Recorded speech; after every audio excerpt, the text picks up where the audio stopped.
जर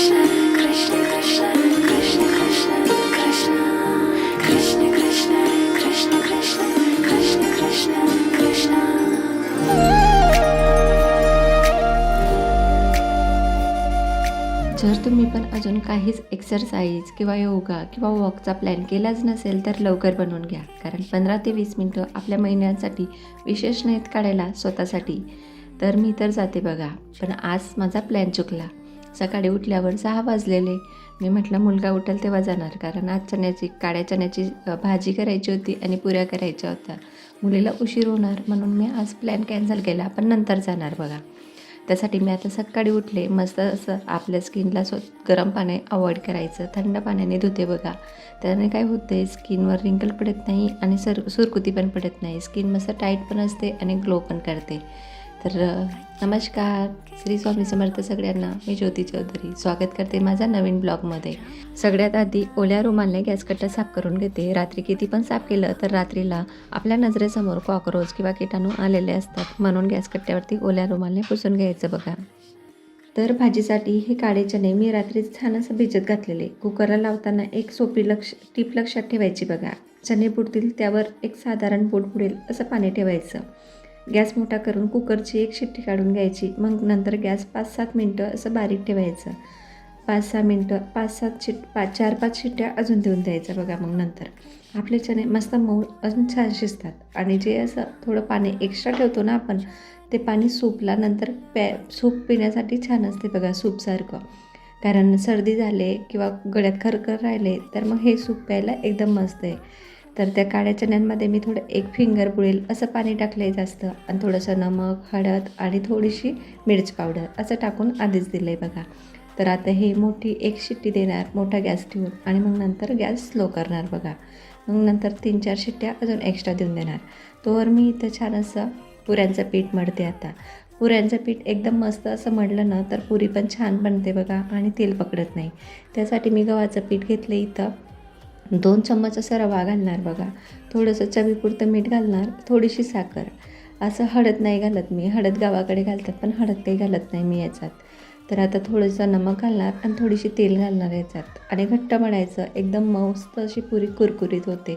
रव्याने पण कुरकुरीत पुरी होते आणि टम फुगते बघा. तर एकदा करून बघा. तुमची कशी पद्धत आहे ते मला नक्की सांगा कमेंटमध्ये. मी शॉर्ट व्हिडिओ पण टाकलेला, एकदम मस्त पुऱ्या होतात, तेलकट पण नाही. आणि मुलांना पण असं कुरकुरीत पुऱ्या आवडतात म्हणून थोड्याशा कुरकुरीत ठेवलेल्या बघा. थोडं पाणी घालून असं घट्ट मळून घ्यायचं त्याला, म्हणजे जास्त पातळ नको पुरीला. पातळ झालं की मग तेल पकडते बघा पुरी. आता हे मळून झालं, याला 5 मिनटासाठी रेस्टवरती ठेवते. आता चणे शिजत आहे आणि आटा पण मळून झाला आहे. तोवर म्हटलं झाडू मारून घेते. झाडू तर आधीच मारते उठल्या फ्रेश झालं की, पण चणे शिजायला टाईम लागणार म्हणून पहिले कुकर लावला. तर झाडू मारताना ही एक गोष्ट नेहमी लक्षात ठेवते बघा. मी तुमच्यासोबतही शेअर करायला चांगलं वाटेल. झाडू मारताना कधीही अर्धवट वाकून मारू नका. एकतर उभं राहून मारा, एकतर बसून मारा बघा व्यवस्थित.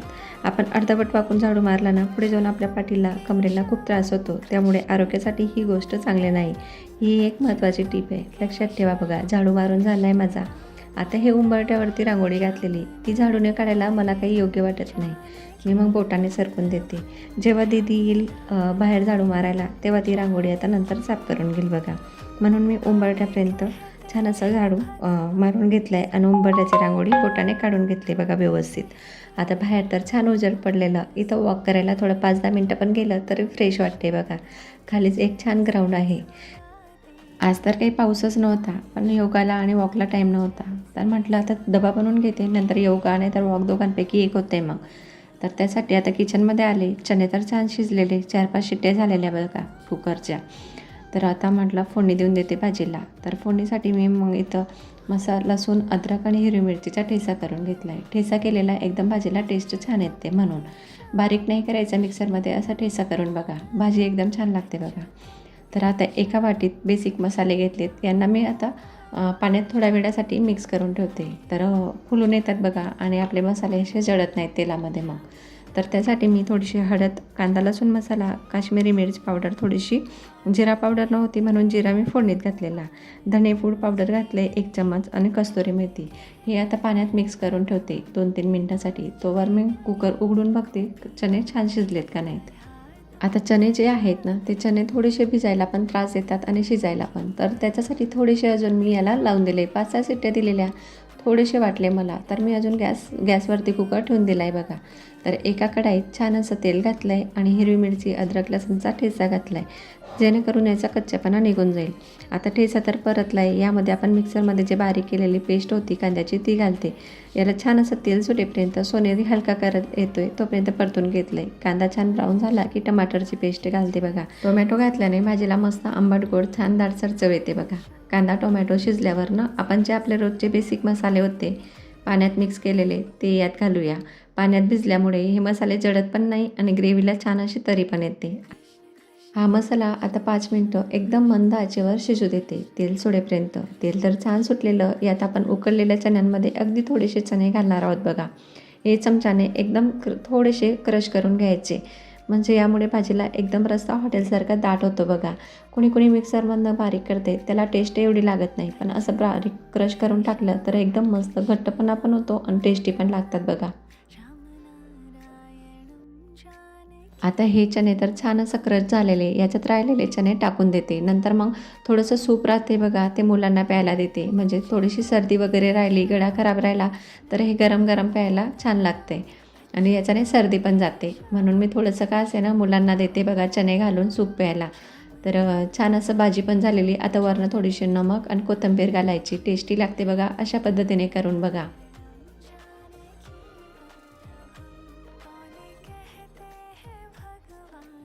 आता मस्त असं तरी पण आले. कोथिंबीर टाकायची विसरले, नंतर टाकले. थोडंसं नमक चवीपुरतं आपल्याला लागते तसं. आता भाजी तर छान अशी तयार होते. तोपर्यंत आपण गरमागरम पुऱ्या लाटून घेऊया. पुरी लाटताना नेहमी एक गोष्ट लक्षात ठेवते मी. पुऱ्यांना असं छोटे छोटे गोळे करत बसत नाही. एकदम मोठा गोळा करते आणि चाकूने कट करून घेते बघा. लांब असं गोळा करायचा, चाकूने कट करून घ्यायचा, म्हणजे आपल्या एकसारख्या पुऱ्या तयार होतात. कधी सुकं पीठ लावायचं नाही बघा. पुरीला लाटताना ना लाटण्याला आणि पोळपाटाला थोडंसं तेल लावून पुरी लाटायची. असं का करायचं? कारण आपण जर सुक्या पुऱ्यांना पीठ लावलं ना तर पुरीसोबत पीठ तेलात जाते आणि कढईमध्ये पूर्ण तेल असं काळपट पडते बघा. खराब होते. पुन्हा तेल वापरता येत नाही ते. म्हणून आपण पुरी लाटताना कधी पण तेलाचा वापर करायचा, पिठाचा वापर करायचा नाही. पुऱ्या लाटताना प्रत्येक अशी पुरी एकसारखी व्हायला पाहिजे, म्हणून व्यवस्थित ती सगळ्या लाटून घ्यायच्या. एकदम एक पुरी लाटायची आणि मग तळायला घालायची. त्यात कसं लक्ष केंद्रित होत नाही, म्हणून थोड्याशा पुऱ्या मी अशा लाटून घेते, मग एकदम तळायला घेते.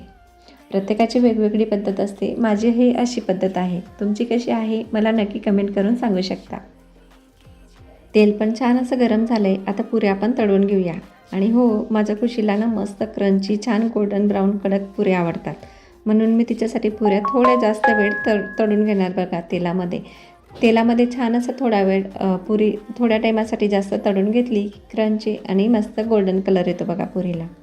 आता डब्याची तयारी तर छान झालेली. पुऱ्यांचा डब्बा पॅक झाला आहे. आता सकाळची पहिली धावपळ संपली. आता वेळ फक्त माझा. स्वतःसाठी काढलेला हा चहाचा कप निवांतपणे पिते म्हटलं. चहा ठेवला आहे, पुऱ्यांचा डब्बा पॅक झाला आहे, भाजी पण छान होती. काढून घेतली साईडला, कारण पितळाची कढई आहे, त्याची कढई थोडीशी गेली आहे. मी म्हटलं जास्त टाईम ठेवलेला चांगला नाही. आता स्वतःसाठी थोडंसं विश्रांती नाही तर स्वतःला पुन्हा रिचार्ज करण्याची वेळ आहे, म्हणून थोडा चहा करून घेते. चहा पिता पिता थोडं टॅबवरती न्यूज बघते, कारण जेव्हा आपण जगामध्ये अपडेट राहतो ना तेव्हा काही शिकतो. तेव्हा 4 लोकांमध्ये बसल्यावर आपली बाजू, आपलं मत मांडायला आत्मविश्वासाने आपण मांडू शकतो बघा. चहा पण झाला आहे आणि सकाळी छान असा न्यूज पण ऐकून झाली. मन असं प्रसन्न झालं. सगळी घरातली कामं झाली बघा. योगा पण केलेला. तर निवांत असं झाडाकडे आली तर झाडांच्या कड्या छान आल्या आहेत, फुलं पण आलेली. पण ह्या कड्या खराब व्हायला लागल्यात पावसामुळे. म्हटलं हे धुतल्या जातील, मऊ पडला आहे त्याच्यावरती. तर ते महू काही धुतलं जात नाही. तुमच्याकडे काही पर्याय असेल तर मला नक्की कमेंटमध्ये सांगू शकता. तर मला छोटासा व्हिडिओ होता. नक्की आवडला असेल तर लाईक करा, कमेंट करायला विसरू नका. कसा वाटला नक्की कमेंटमध्ये सांगा. बाय. श्री स्वामी समर्थ.